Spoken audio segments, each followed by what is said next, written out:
Assalamualaikum warahmatullahi wabarakatuh. Selamat siang Bu Mei dan selamat siang teman-teman semua. Pada kesempatan kali ini kami akan mempresentasikan materi mengenai analisis pelaksanaan program pelatihan dan pengembangan karyawan serta studi kasus pada PT Amanah Transmulia Mandiri Logistik. Berikut adalah anggota-anggota kelompok kami. Next.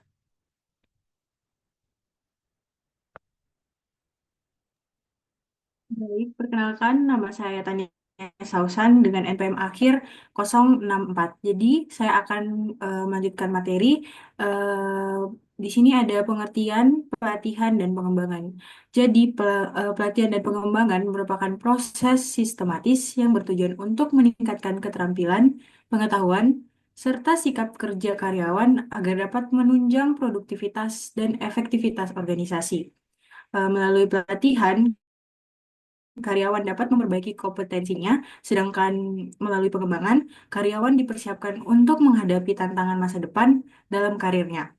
Tujuan utama dari pelatihan dan pengembangan yaitu meningkatkan kinerja individu dan organisasi, membentuk perilaku kerja yang sesuai, serta menyiapkan karyawan untuk promosi jabatan. Selanjutnya ada arti dan pentingnya pengembangan sumber daya manusia. Pengembangan sumber daya manusia mengacu pada usaha terencana untuk meningkatkan kapasitas individu dalam lingkungan organisasi, baik dalam hal keterampilan teknis maupun soft skill. Pengembangan ini penting untuk mendorong inovasi, mempertahankan talenta, dan meningkatkan daya saing perusahaan di tengah persaingan global. Jadi, tanpa adanya pengembangan sumber daya manusia yang berkelanjutan, organisasi akan kesulitan untuk beradaptasi terhadap perubahan lingkungan bisnis. Kapan sih pelatihan itu dianggap perlu? Jadi, pelatihan dianggap perlu ketika terdapat kesenjangan antara kompetensi karyawan yang ada dengan kebutuhan organisasi. Jadi kondisi ini biasanya terjadi pada saat perekrutan karyawan baru, pengenalan teknologi baru, perubahan kebijakan organisasi, maupun penurunan kinerja karyawan. Selain itu, pelatihan juga menjadi penting dalam upaya peningkatan produktivitas, persiapan promosi, dan pengembangan potensi individu. Selanjutnya ada jenis program pelatihan dan pengembangan.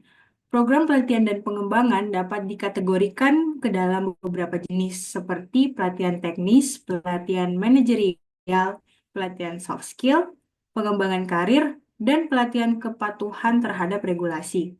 Setiap jenis program itu disesuaikan dengan kebutuhan organisasi dan karakteristik karyawan yang menjadi peserta. Dan yang terakhir, pelatihan bagi pekerja baru.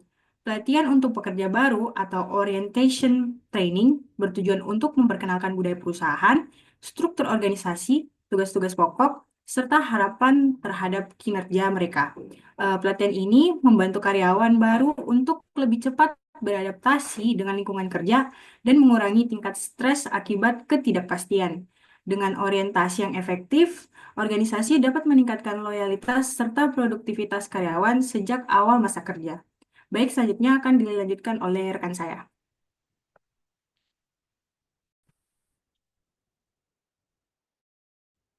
Nama saya Mirsa Amalia dengan NPM akhir 185. Di sini saya akan menjelaskan tentang tahap pelatihan. Pelatihan yang efektif melalui tahapan-tahapan sistematis, yaitu identifikasi kebutuhan pelatihan, perencanaan program, pelaksanaan kegiatan, dan evaluasi hasil pelatihan. Identifikasi kebutuhan pelatihan dilakukan untuk mengetahui area mana yang perlu dikembangkan, sedangkan evaluasi digunakan untuk menilai efektivitas program terhadap tujuan yang telah ditetapkan. Setiap tahapan harus dilakukan secara terstruktur agar hasil pelatihan maksimal dan dapat memberikan manfaat jangka panjang bagi organisasi. Lalu ada pelatihan formal dan non-formal. Pelatihan formal adalah pelatihan yang diselenggarakan secara terstruktur dan resmi seperti seminar, kursus, atau pelatihan bersertifikat. Sementara itu, pelatihan non-formal terjadi dalam bentuk pembelajaran sehari-hari di tempat kerja, seperti melalui mentoring, coaching, dan diskusi kelompok. Keduanya memiliki peran penting dalam membangun kapasitas karyawan, tergantung pada kebutuhan dan tujuan pengembangan yang diinginkan. Pengembangan karir individu adalah upaya yang dilakukan oleh seseorang untuk meningkatkan keterampilan, pengetahuan, dan pengalaman guna memperbaiki jalur karir mereka. Proses ini mencakup perencanaan dan pengelolaan langkah-langkah karir secara pribadi, termasuk eksplorasi peluang, pelatihan, dan mencapai tujuan dan penyesuaian terhadap perubahan dalam dunia kerja. Tujuan utamanya adalah agar individu dapat mencapai kesuksesan dan kemajuan dalam karirnya, baik dalam posisi yang ada di sekarang maupun dengan mempersiapkan diri untuk peluang masa depan. Next.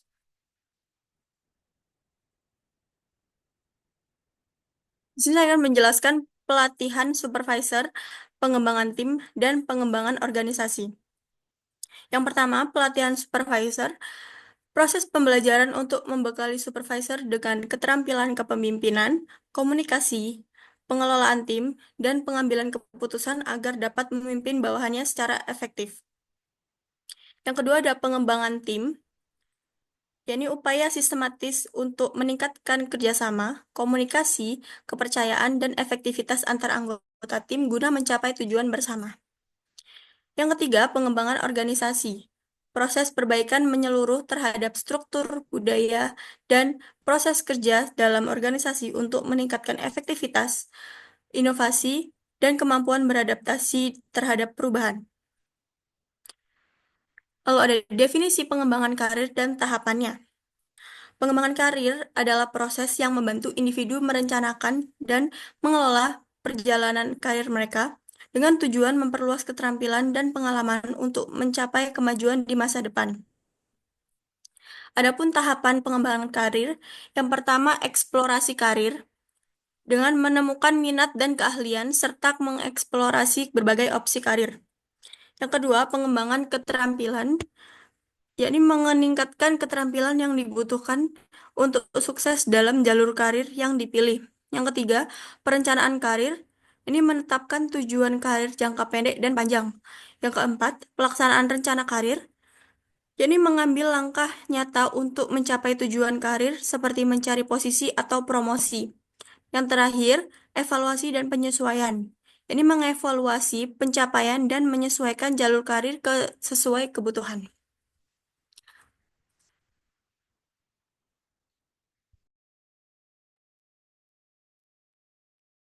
Perkenalkan, saya Agatha Palempangan dengan NPM akhir 081. Nah, setelah penjelasan umum tentang program pelatihan dan pengembangan karyawan, kami kemudian mengaitkannya dengan studi kasus di PT Amanah Transmulia Mandiri Logistik. Nah, dalam penelitian ini, kami menggunakan pendekatan kualitatif. Artinya, kami menggali informasi langsung dari sumber aslinya melalui interaksi seperti wawancara, observasi, dan dokumentasi. Untuk metode pengumpulan data, kami mewawancarai langsung manajer pemasaran dari perusahaan tersebut. Proses wawancara dilakukan melalui beberapa tahap, yaitu yang pertama ada tahap persiapan. Kami menyusun daftar pertanyaan yang relevan dan memilih narasumber yang kompeten. Yang kedua, ada tahap pelaksanaan wawancara. Wawancara dilakukan secara profesional dan dalam suasana yang nyaman, agar narasumber bisa berbagi informasi dengan lebih terbuka. Dan yang ketiga, tahap rekaman. Tahap rekaman dan dokumentasi. Saat wawancara berlangsung, kami mencatat dan merekam audio supaya data yang diperoleh lebih akurat. Dan yang terakhir ada tahap analisis data. Setelah wawancara, kami mengumpulkan seluruh data, mengidentifikasi tema utama, dan mengaitkannya dengan tujuan penelitian. Next. Nah, setelah membahas metode penelitian, sekarang kami masuk ke pembahasan tentang PT Amanah Transmulia Mandiri Logistik, atau yang lebih dikenal dengan ATM Logistik. Perusahaan ini awalnya berdiri sebagai CV Amanah Transmulia pada tahun 2006, yang berfokus di jasa pengiriman paket kilat lewat jalur darat. Seiring berjalannya waktu dan perkembangan bisnis, CV ini bertransformasi menjadi PT Amanah Transmulia Mandiri Logistik, memperluas layanan kepengiriman lewat darat, udara, dan laut, termasuk pergudangan dan distribusi. Didukung jaringan nasional yang luas dan armada yang lengkap, membuat PT ATM Logistik mampu menjangkau berbagai wilayah Indonesia dengan efisien. Selanjutnya akan dijelaskan oleh rekan saya.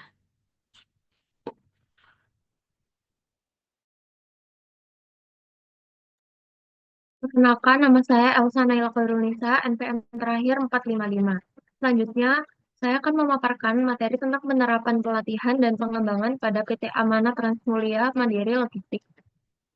Yang pertama, identifikasi kebutuhan pelatihan.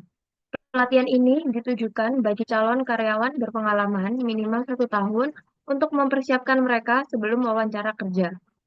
Program ini merupakan tahap seleksi awal, bukan bagian dari masa percobaan kerja. Materi pelatihan mencakup pemahaman sistem kerja perusahaan, penggunaan komputer untuk input data, serta pengenalan proses dokumentasi, kasir, perpajakan, dan administrasi SDM. Pelatihan diadakan rutin minimal 3 bulan sekali, dengan penilaian berdasarkan keunggulan khusus calon karyawan. Mereka yang menunjukkan performa tinggi akan dipertimbangkan untuk pengangkatan atau promosi sesuai kebutuhan organisasi. Next. Yang kedua ada perencanaan dan implementasi pelatihan. Pelatihan teknis untuk posisi driver, mekanik, atau teknisi diselenggarakan di tempat pelatihan vendor resmi, berdurasi sekitar 1 minggu dan dapat dilanjutkan dengan pelatihan tambahan di lokasi kerja atau bengkel Isuzu berjalan bila diperlukan. Materi pelatihan disampaikan oleh tenaga ahli vendor sesuai kebutuhan teknis dan operasional perusahaan. Evaluasi pelatihan digunakan sebagai dasar penempatan dan pengembangan karyawan. Pelatihan admin dilaksanakan minimal sebulan sekali melalui meeting rutin. Sedangkan pelatihan untuk operasional atau driver diadakan minimal 3 bulan sekali menyesuaikan dengan ketersediaan driver.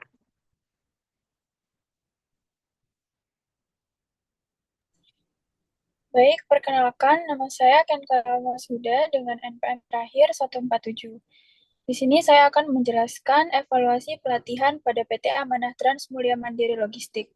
Yang pertama yaitu monitoring dalam perjalanan. Semua truk dilengkapi dengan GPS untuk pemantauan real-time pengiriman barang. Kemudian yang kedua, data digunakan untuk evaluasi kinerja pengemudi. Kemudian ada estimasi waktu pengiriman. Perusahaan memaksimalkan 2 hari kalender untuk pengiriman barang besar. Kemudian ada target perjalanan bulanan.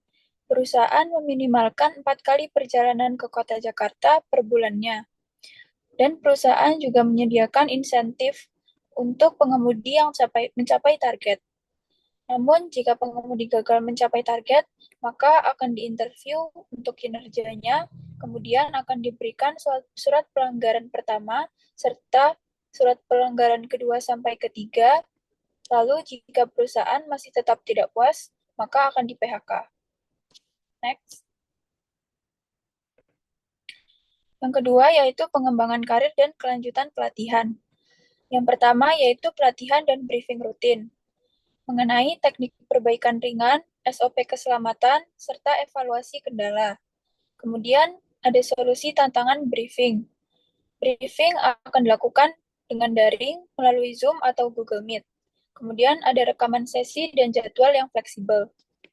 Kemudian kebijakan utang piutang, pembayaran sesuai kontrak, pengingat pembayaran, negosiasi ulang, dan sanksi sesuai kesepakatan dengan perusahaan.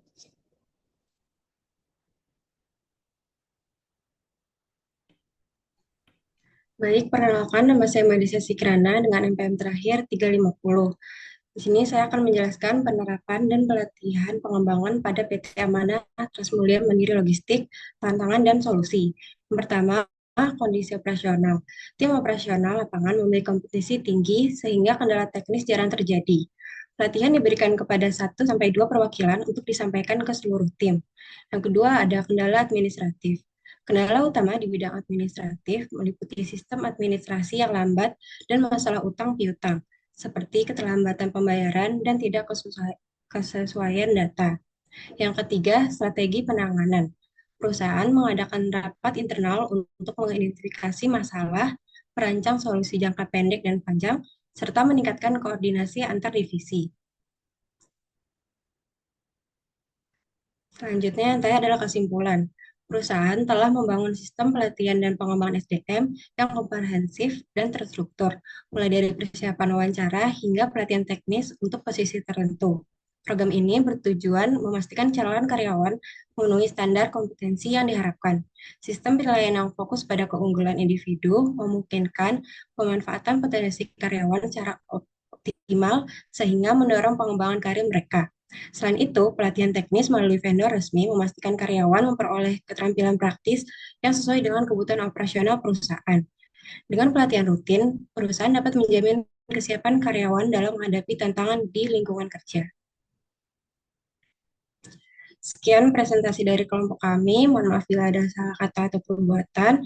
Assalamualaikum warahmatullahi wabarakatuh.